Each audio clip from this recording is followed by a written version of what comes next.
You're learning how to be movie stars. All right, that's a coffee. It's a coffee talk. It's a water talk. It's a coffee talk. You got a coffee talk. I got a water talk. I got a water portal. Water portal. It's just a prop, Mr. Jason. That's true. It's just a prop. You don't have your actual coffee. Nah. Where's your monster? Did Too you have late. 17 today? Number 3. That's it. I'm calling it at 3. It like starts to get uncomfortable. Well, I want to talk to you about 2 phrases that we've always heard that I think are the most important to live by. Okay, I'm down. Do you want to hear them, Mr. Craig? Let's go with number 1. Okay, number 1. The squeaky wheel gets the grease. That's a true story. Now, the reason why I think this one is so important is because it's kind of like well, you can relate it to anything, but let's go to leads, right? When we're calling, well, if you call 20 to 30 times for every lead, you're probably gonna have your best chance of actually contacting them. How about 100 times? 100 times, and then you got your email sequence, and if you're doing your own thing in the indie world, then you probably text too. Yep. Which means if you have 1 million touch points, or I guess 20, 30, 40, 50, 60 with text and emails and all this stuff, dude, you're going to get a hold of these people. Yeah. The squeaky wheel gets the grease. Yeah. And whether the grease is don't ever call me, or the grease is okay, fine. I mean, that's what you want. You need a result, right? Yep. I mean, it's the only way we got our wives. But you relate it to anything. I remember, so when I was jobless for a long time, and I really wanted this one job, and I was in a weird point in my life, I ended up calling them 17 times. And I kept bugging. To get to talk to the manager and the owner, and I just kept in, and they didn't hire anyone since they first opened. I was their next hire, and I'd had no experience, but they were like, this guy's either absolutely insane, or I think he might work hard. I think you work hard. I mean, that's why that squeaky wheel when they're calling the agency, you would do interviews. If they don't call to check, I don't want to bring them on. Right? Right. You don't want to chase after. I mean, for sales, maybe service might be a different thing because they're just not going to do that. But for sales, I mean, you've got to have them come after you. Yep. Because if they're not going to come after you, are they going to come after the leads that you're spending all that money on? Right. And most people just don't do that stuff. No. I mean, most people don't go like, oh, I tried to get a hold of this person. And they call them once. Or I tried to get that job. They, called. What was it? Weren't able to talk to the manager. Right. Called again. I wasn't able to talk to him. I didn't get it. Yeah. It didn't work out. So if you're not in the insurance business and you're looking to get into the insurance business and you went for an interview, this is the piece of advice. Call them until they answer and tell you, no, you don't get the job. But I bet you, if you call 17 times, you're going to get it. 100%. Shoot, call my agency 17 times. You'll probably get a job. Right. I mean, that's the thing, man. If you keep trying, like the people that keep trying and that don't care about failing, because failing is definitely a part of winning. Yeah. Then just keep failing and you'll succeed. Right.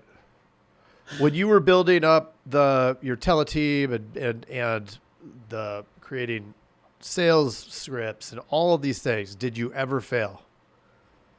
Oh, horribly. Right?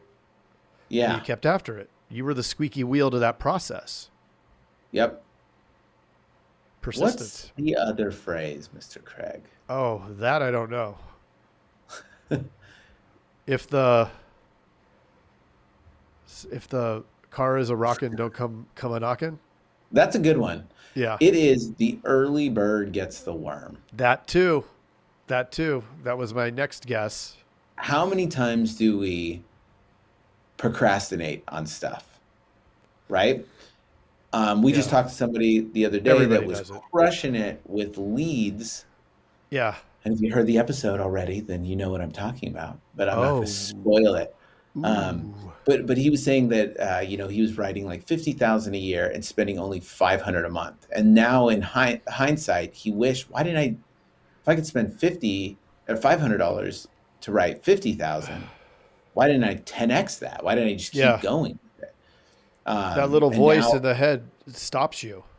Right. And now it costs a lot more than that for him to close the business. But going back to the early bird gets the worm is jumping on things right away. Yeah. Like handling it. You know what I mean? Like as soon as something comes up, boom, do it. Yeah. In both those phrases, I think go along with each other. Right. Because if you're the noisiest, you're going to get the most attention. Yeah. A lot of people don't, with the squeaky wheel thing, most people don't want to handle stuff. Like if you're calling customer service, I don't want to bother anybody. Have you ever called? Yeah. Have you ever called customer service and you just keep on them and they're like, fine, fine, I'll send you to my manager. Okay. Yes. All right. Well, you'll get a free meal then. Like, you know what I mean? Like companies are designed to go above and beyond for the squeaky wheel. Right.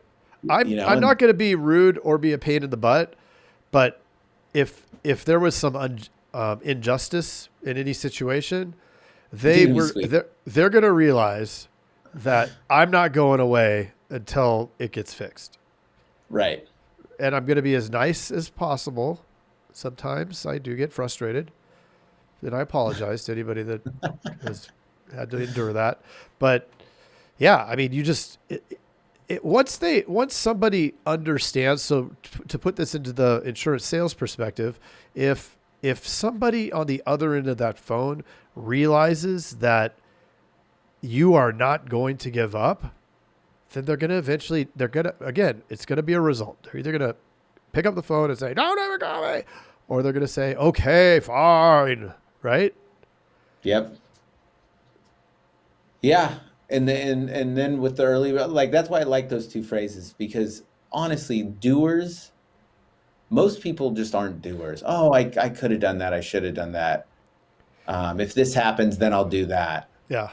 And then you look at people that are just doers and they'll just do whatever it takes. And then they're usually successful. They get beat up the most, right? Yeah. You get beat up the most because they're constantly doing, and not everything's going to work out. Actually, a lot of stuff is not going to work out. Most of it's not, probably. But they're going to fail, win, fail, win. Right. And at the end of the day, I'm watching this super cool series. I think it's on the History Channel, the men who built America, the food that built America, and now they have the people who built America. Now they have the Titans that built America, or I think it's the Titans. But it's so cool. And you look at somebody like the Kraft guy, you got to watch it, dude. You'll love it. I swear. It's so good. Anybody that likes business.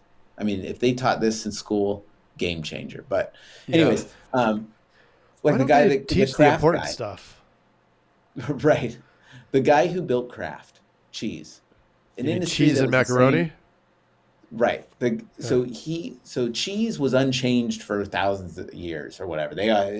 Cheese has always been something that's kind of sought after. Uh-huh. Well, he decided, you know what? This can be done differently.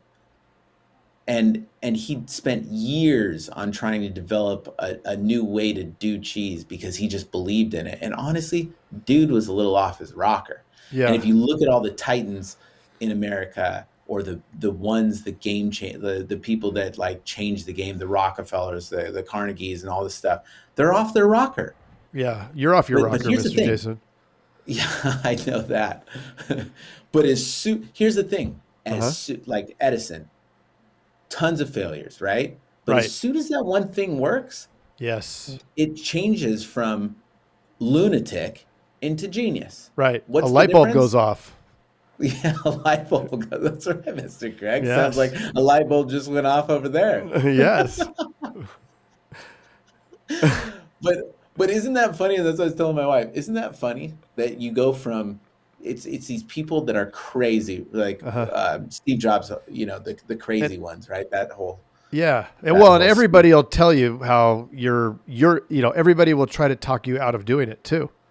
because it's Right? not Like, normal. you're crazy. Why would you do that? Oh, why are you doing that? You know? Yep. I mean, even now I can safely say this because our wives don't listen to this, but I remember when we started the podcast, like, why are you wasting your time with that? Like, that's what mine would always say. 100% Yeah. still does not want me to do Yeah. I cannot talk about the podcast or the Teledudes or Daily Drills or anything at Right. home, like very, very small bursts. it. I Right. have to, Same and here. then, but I get to hear about, never mind.